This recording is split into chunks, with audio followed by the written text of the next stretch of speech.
Of sparingly soluble salt. ठीक, तो सबसे पहले हमें देख रहे हैं कि सॉल्ट कितनी तरह के होते हैं। ठीक है, सॉल्ट को हम मेजर दो कैटेगरी में डिफाइन करते हैं, एक तो soluble salt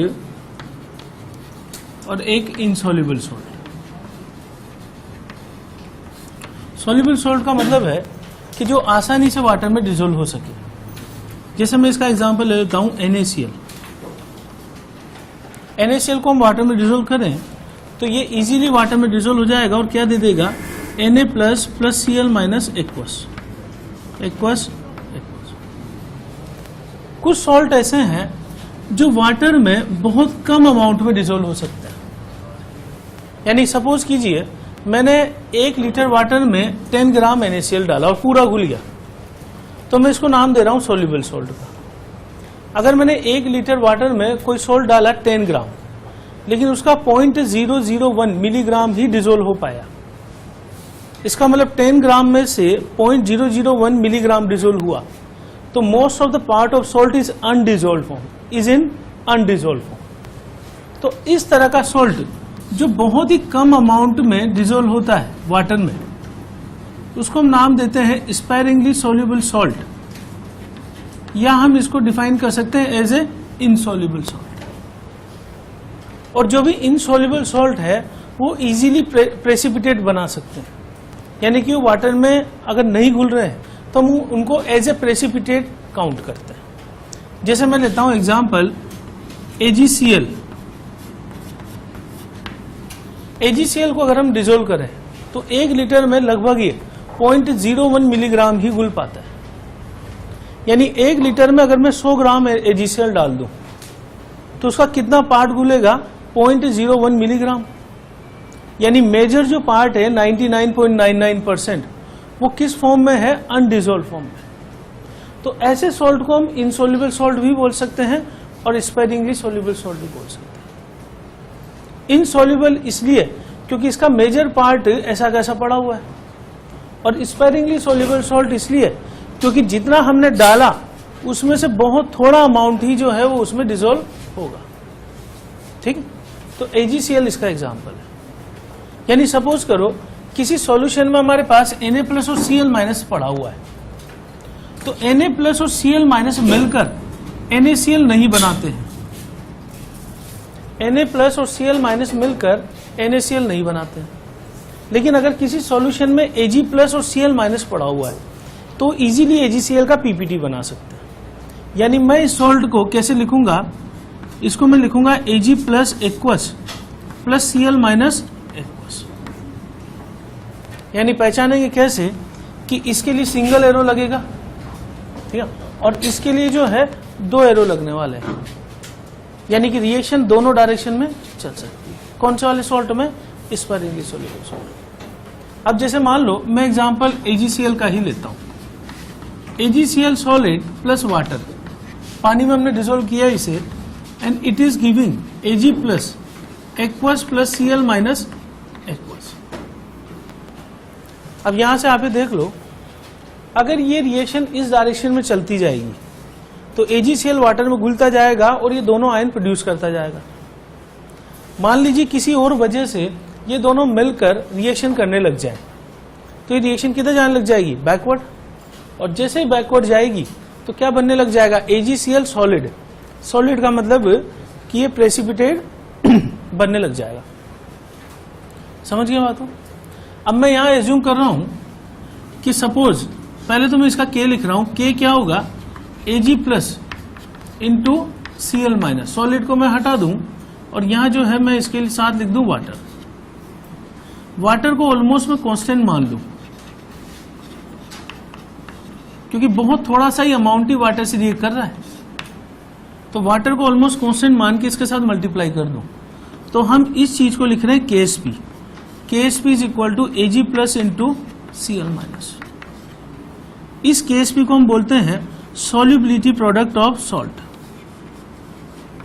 solubility product of salt मतलब आप ऐसे बोल सकते हो कि जो प्रोडक्ट आयन से उनका मल्टीप्लिकेशन यहां पे आ जाएगा।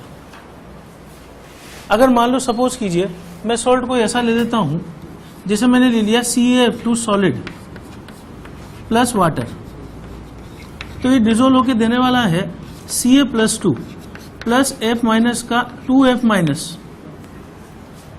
अब अगर मुझे इस सॉल्ट के लिए KSP लिखना है तो मैं सिंपली क्या करूंगा, KSP इज इक्वल टू जो भी प्रोडक्ट आयन्स है उनका मल्टीप्लीकेशन और साथ में जो उन प्रोडक्ट आयन्स के स्टोइकोमेट्रिक कोएफिशिएंट्स है उनको हम पावर में ले लेते हैं। ये वही तरीका है जो हम केमिकल इक्विलिब्रियम में यूज करते हैं कि प्रोडक्ट अपॉन रिएक्टेंट और प्रोडक्ट के साथ उसका स्टोइकोमेट्रिक कोएफिशिएंट पावर में। तो जब हम आयन्स का प्रोडक्ट लिख देंगे और उनको स्टोइकोमेट्रिक कोएफिशिएंट पावर में ले लेंगे तो ये एक्सप्रेशन इसका कहलाएगा KSP, and KSP means solubility product. ठीक, और K की बात हम इसलिए कर रहे हैं कि reaction is moving in both direction, तो इस वजह से इक्विलिब्रियम की वजह से हम K की बात कर सकते हैं। लेकिन अगर कोई ऐसा सॉल्ट हुआ जिसको हम सिंगल एरो से रिप्रेजेंट कर रहे हैं जैसे NaCl, तो उसके लिए हम कभी भी KSP की बात नहीं करेंगे क्योंकि K की बात केवल इक्विलिब्रियम कंडीशन में ही की जा सकती है। K की डेफिनेशन हम ऐसे दे सकते हैं, इसको रिप्रेजेंट करते हैं स्मॉल एस से। ठीक है, रिप्रेजेंटेशन कोई और भी हो सकता है, X भी मान सकते हैं, ऐसा कोई स्टैंडर्ड नोटेशन नहीं है, पर स्टैंडर्ड फॉर्म में अपन इसको एस से रिप्रेजेंट करते हैं, स्मॉल एस से। ठीक है, सॉल्युबिलिटी क्या होती है, it is number of moles salt dissolve पर लीटर सॉल्यूशन, पर लीटर सॉल्यूशन। ठीक, यानी कि सॉल्युबिलिटी की जो यूनिट है वो है मोल अपॉन वॉल्यूम, यानी कि कॉन्सेंट्रेशन की यूनिट होगी, किसमें लिखा जाएगा, मोल पर लीटर। यानी अगर 1 लीटर में किसी सॉल्ट का 1 मोल घुलता होगा तो हम सॉल्युबिलिटी बोलेंगे सिंपल 1 मोल पर लीटर। समझ गए बात को, तो यूनिट ये है। ठीक है, अब अगर मान लो मैं AgCl के लिए बात करता हूं कि AgCl प्लस वाटर से, AgCl जो भी इनसॉल्युबल सॉल्ट है उसके नीचे S लगाया जाता है सॉलिड के लिए। ठीक, यहां से ये दे रहा है Ag plus aqueous plus Cl minus aqueous. अब सॉल्ट के लिए मैं 3 चीजों की बात कर रहा हूं, पहली सॉल्युबिलिटी, दूसरी आयोनाइजेशन, तीसरी हाइड्रोलाइसिस। तीनों में क्या फर्क है ये समझ रहे हैं। सॉल्युबिलिटी का रोल है सबसे पहले कि कितना अमाउंट पानी में घुल सकता है। जैसे AgCl नहीं घुलेगा लेकिन NaCl घुल जाएगा, AgCl घुलेगा लेकिन बहुत कम अमाउंट में, इसलिए हम इसको इनसॉल्युबल भी बोल सकते हैं या स्पैरिंगली सॉल्युबल सॉल्ट भी बोल सकते हैं। तो पहली टर्म हम देखेंगे सॉल्युबिलिटी, उसके बाद दूसरी टर्म आएगी आयोनाइजेशन। सॉल्ट जितना भी घुल जाएगा, चाहे वो 1 ग्राम घुले चाहे 1000 ग्राम घुले, सारा का सारा 100% टूट जाता है। This is called as ionisation. यानी AgCl चाहे 1 ग्राम घुले और NaCl 100 ग्राम घुले, दोनों सॉल्ट को पानी में जाने के बाद 100% टूट जाना है। ठीक है ना, तो घुलने के बाद 100% टूटेंगे दोनों सॉल्ट। स्ट्रॉन्ग इलेक्ट्रोलाइट में काउंट होता है सॉल्ट, इसलिए। और तीसरी टर्म आती है हाइड्रोलाइसिस। घुलने के बाद वाटर से रिएक्ट करते हैं या नहीं करते हैं, उसको हम बोलते हैं हाइड्रोलाइसिस। जैसे मैं NaCl को पानी में इजीली घोल दूंगा, पानी में इजीली टूट जाएगा 100%, लेकिन पानी में जाकर वाटर से रिएक्ट नहीं करेगा, देयर इज नो हाइड्रोलाइसिस। समझ गए बात को। CH3CONa घुल जाएगा इजीली वाटर में, 100% टूट जाएगा और आगे वाटर से भी रिएक्शन शो कर देगा, क्योंकि सॉल्ट किसका बना हुआ है, वीक एसिड और स्ट्रॉन्ग बेस का। तो ये 3 टर्म धीरे धीरे आती है, solubility, then ionisation, then hydrolysis. ठीक, अब ये यहां पे वाटर के साथ रिएक्शन करके वाटर में डिसॉल्व होगी, ये रिएक्शन नहीं हो रही है, दिस इज नॉट हाइड्रोलाइसिस। इसका मतलब सिर्फ क्या है, सॉल्युबिलिटी। यानी कि ये चीज अपने कैसे आती है कि Ag+ के आसपास Ag+ टूटा और इसके पास आसपास एज ए सॉल्वेंट मॉलिक्यूल कौन से आ गए हैं, वाटर। समझिए बात हो, तो इसको हम हाइड्रोलाइसिस नहीं बोलेंगे, इसको हम सिर्फ बोलेंगे सॉल्युबिलिटी। मान लीजिए इसकी सॉल्युबिलिटी है S मोल पर लीटर, तो वाटर में 1 लीटर में कितना घुल जाएगा, ये S मोल। जितना घुलेगा वो 100% टूट जाएगा। इसका मतलब इस S मोल से ये S मिलेगा, ये भी कितना मिल जाएगा, S। अगर ये S मिल गया है तो KSP हमने अभी डिफाइन किया है Ag plus into Cl minus, दोनों को उठा के रख दूं तो क्या आ जाएगा, ठीक। एग्जाम्पल में इस पे ले रहा हूं कि AgCl का जो Ksp होता है उसकी वैल्यू होती है 10 की पावर -10 प्रैक्टिकली डिटरमाइंड। अगर 10 की पावर -10 है तो सॉल्युबिलिटी H² 10 की पावर -10, तो S की वैल्यू क्या हो जाएगी, 10 की पावर -5 मोल पर लीटर। सही है। तो आप ये देख सकते हो कि 1 लीटर में AgCl कितना घुलेगा, 10 की पावर -5 मोल घुल सकता है। अगर मैं इसको ग्राम में चेंज करूं तो 10 की power -5 into molar mass AgCl का 143.5 ग्राम, इसको मैं सोल्व करूं आगे तो ये 0.00143 ग्राम डिजोल्व होगा 1 लीटर में। अब यहां से देख सकते हो आप 1 लीटर में 0.001 ग्राम डिजोल्व हो रहा है। अगर मैं 1 लीटर में 100 ग्राम AgCl डाल दूं क्या होगा, AgCl का केवल यही अमाउंट डिजोल्व हो सकता है, इससे ज्यादा डिजोल्व नहीं होगा। यानी जो 100 ग्राम डाला हमने उसका इतना पार्ट घुल जाएगा और बाकी पार्ट ऐसा का ऐसा पड़ा रहेगा in the form of solid, that means precipitate. समझ गए बात को, ठीक ना। और अगर Ag प्लस Cl माइनस का मिक्सचर कर दूं तो वो Ag प्लस और Cl माइनस दोनों मिलकर क्या बनाने लग जाएंगे, AgCl का PPT, ठीक ना। तो वो चीज हम आगे डील करेंगे कि PPT कैसे हम डिफाइन करते हैं। CF2 सॉलिड, अब ये वाटर में डिजोल्व होके ये देने वाला है Ca+2 + 2F-। सही है। अगर मैं इसकी सॉल्युबिलिटी S मान लूं तो स्टोइकोमेट्री है 112 की। अगर ये S मोल घुल गया तो ये कितना मिलेगा मुझे, S मोल, और ये कितना मिलेगा। अभी थोड़ी देर पहले मैंने Ksp लिखा है, कैसे लिखा है, Ca+2 इंटू F- का होल स्क्वायर। इसको यहां उठा के रख दूं मैं तो ये आ जाएगा 4S, ठीक। तो अगर Ksp दे दिया है तो मैं इसे क्या निकाल लूंगा। अब मान लो इसके बेसिस पे क्वेश्चन हमें दे दिया कि Ksp of AgCl is 10 to the power -10 और हमें दे दिया Ksp of CF2 is equal to 4 into 10 to the power -12। Which salt has more solubility, more solubility. तो ध्यान रहे कि सॉल्युबिलिटी हम सीधा इस वैल्यू को देखकर नहीं बताएंगे। हम ये नहीं बोलेंगे कि Ksp ज्यादा है या कम है, उसके बेसिस पे कभी नहीं बताएंगे। हम इसको सीधा सॉल्व करेंगे। इसका सॉल्युबिलिटी का एक्सप्रेशन क्या है, H², S1 मान लेता हूं, और इसका 4S2 का क्यूब यहां से उठाया मैंने, तो S1 कितना आ जाएगा, 10 की पावर -5, और S2 कितना आ जाएगा, 10 की पावर -4। इसका मतलब सॉल्युबिलिटी किसकी ज्यादा है, CF2 इज द आंसर। समझिए बात हो। तो एक क्वेश्चन ये बन सकता है कि Ksp दे दिया जाए और आपसे पूछ लिया जाए कि सॉल्युबिलिटी किसकी ज्यादा है, या फिर एक क्वेश्चन ये हो सकता है कि आपको सॉल्युबिलिटी दे दे, जैसे सॉल्युबिलिटी आ गई, अब आपको इसे N/V रखकर मान लो मैं पूछूं कि 10 लीटर में कितना ग्राम घुल सकता है, तो 1 लीटर में इतना मोल घुल सकता है, तो 10 लीटर में कितना मोल घूमे, यहाँ पे जो है 10 लीटर में कितना मोल डिजोल्व होगा वो निकाल सकते हैं, और उसको किस में चेंज कर लेंगे, ग्राम में। तो क्वेश्चन ये भी बन सकता है छोटा सा कि अगर सॉल्युबिलिटी Ksp दे दे तो पूछ ले कि what mass of AgCl can be dissolve in 100 litre solution.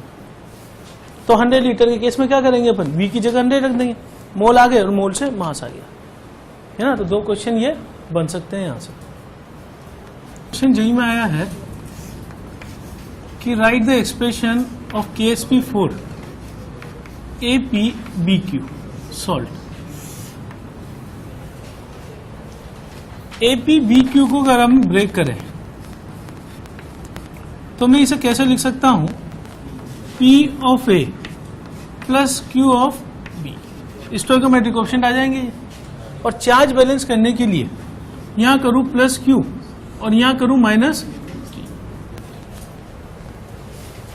ये बिल्कुल वैसे ही है जैसे अपन CF2 का लिखे ना अभी थोड़ी देर पहले, CF2 था तो 2 आगे आ गया था उसमें, और चार्ज उनका आपस में बैलेंस होना चाहिए, तो positive charge is equal to negative charge.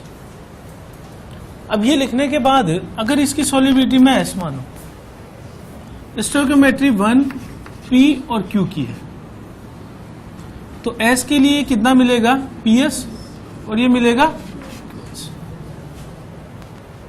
अगर मैं इसके लिए KSP का एक्सप्रेशन लिखूं तो KSP का एक्सप्रेशन होगा A आयंस का मल्टीप्लीकेशन B माइनस P, और क्या करना है साथ में स्टोइकियोमेट्रिक कोएफिशिएंट यहां पे पावर में ले लेंगे P और यहां Q। अगर मैं ये वैल्यू यहां उठा के रख दूं तो मेरे पास आ जाएगा P की पावर P, Q की पावर Q और सॉल्युबिलिटी P प्लस Q। ये जनरल एक्सप्रेशन हो गया। मान लो for the example AB type का सॉल्ट हुआ तो KSP क्या हो गया बताइए, 1 की पावर 1, 1 की पावर 1, S1 प्लस 1। अगर AB2 टाइप का सॉल्ट हुआ तो KSP 1 की पावर 1, 2 की power 2, S1 plus 2। AB3 type का सॉल्ट हुआ तो KSP 1 की पावर 1, 3 की पावर 3, सॉल्युबिलिटी 1 प्लस 3।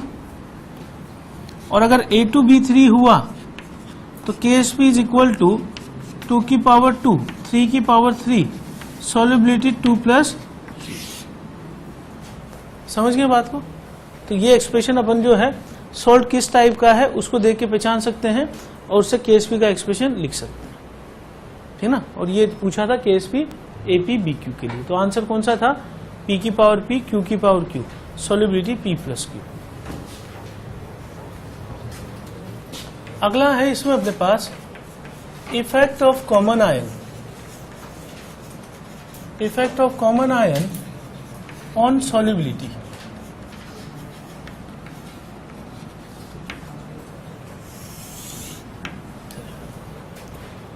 अब देखिए कॉमन आयन का सॉल्युबिलिटी पे क्या फर्क पड़ता है। पहले जनरल स्टेटमेंट लिख लेते हैं कि if any of the common ion is added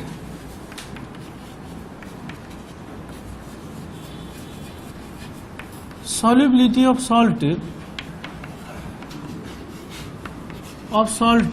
decreases, solubility of salt decreases। कहने का मतलब क्या है कि सपोज करो मैं AgCl को वाटर में डिसॉल्व कर लेता हूं, इस सॉल्यूशन में पड़ा हुआ है AgCl और इसकी सॉल्युबिलिटी की कोई पर्टिकुलर वैल्यू है S।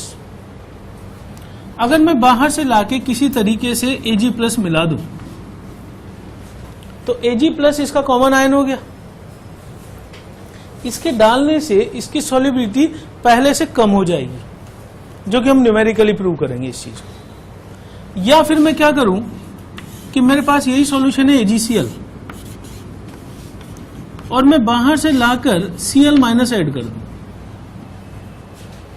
तो Cl माइनस भी इसका कॉमन आयन हो गया। तो ये डालने पर क्या हो जाएगा, इसकी सॉल्युबिलिटी पहले से कम हो जाएगी। पहले से मतलब प्योर वाटर की तुलना में कम हो जाएगी। तो जैसे ही हम कॉमन आयन डालते हैं उसकी वजह से सॉल्युबिलिटी में डिक्रीमेंट होता है and that is also called as common ion effect. ठीक, अब न्यूमेरिकली इसको देख रहे हैं कैसे। KSP of AgCl is 10 to the power minus 10। सबसे पहला पार्ट है इसका कि calculate solubility in pure water. चलिए क्या करें हम सीधा, KSP इज इक्वल टू, इसको S1 मान लेता हूं, S1 का स्क्वायर 10 की पावर माइनस 10 रखा मैंने तो S1 की वैल्यू आ गई 10 की पावर माइनस 5 मोल पर लीटर। ठीक, आगे नेक्स्ट पार्ट में पूछ रहा है कि कैलकुलेट सॉल्युबिलिटी इन 0.1 मोलर NaCl सॉल्यूशन।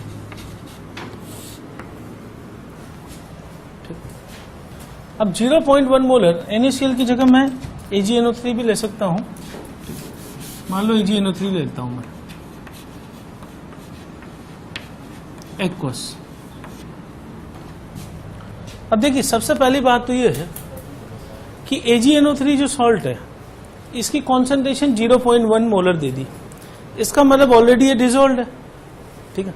अच्छा, जो चीज डिजोल्व हो गई है सॉल्ट की वो 100% उड़ जाती है।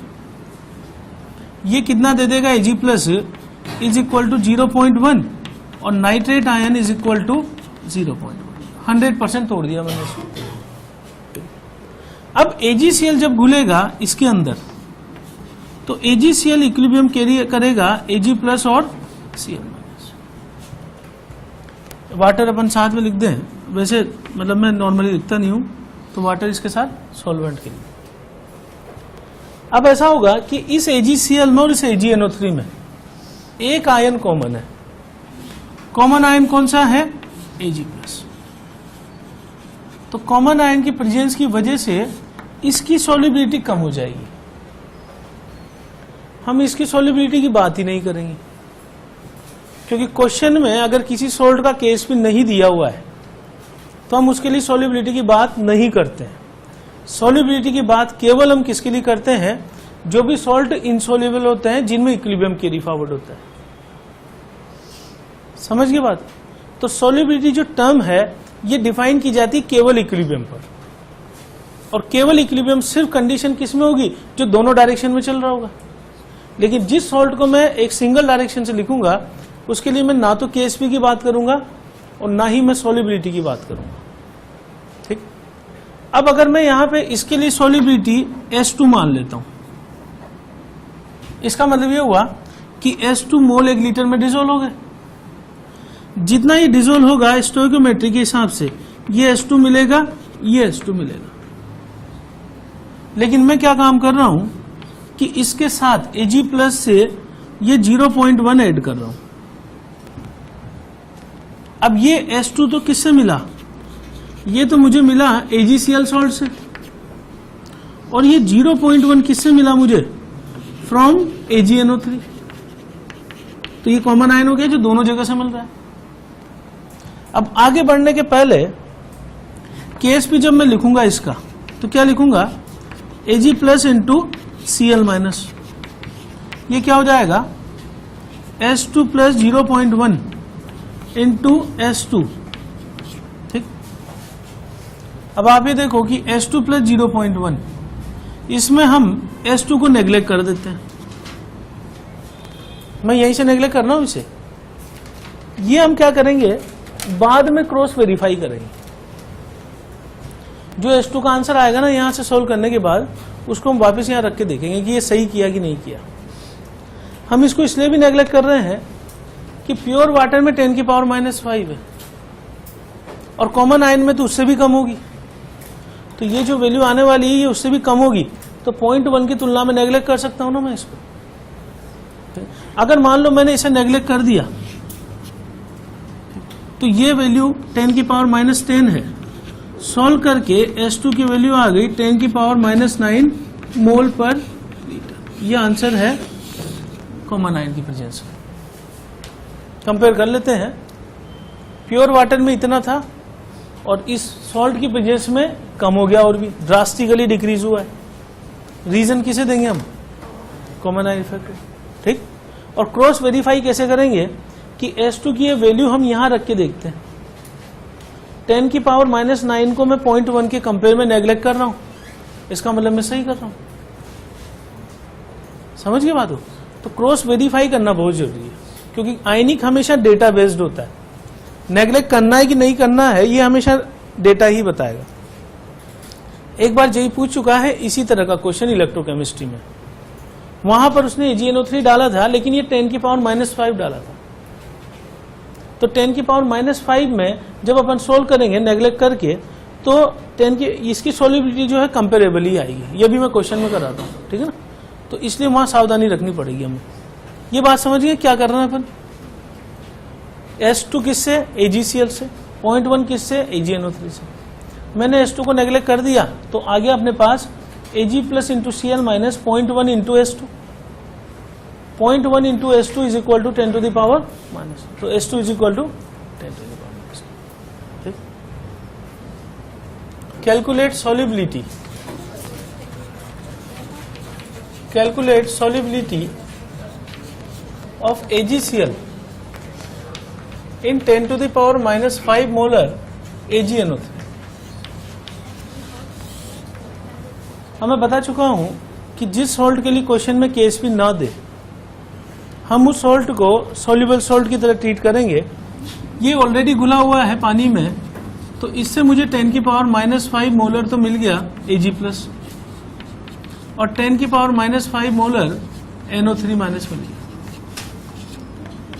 अब देखिए, अगर मैं कॉमन आयन इफेक्ट देख रहा हूं, मैं सॉल्युबल सॉल्ट को मिला रहा हूं इनसॉल्युबल सॉल्ट में, तो सॉल्युबल का फर्क पड़ेगा इनसॉल्युबल पे, लेकिन इनसॉल्युबल का फर्क सॉल्युबल पे नहीं पड़ेगा।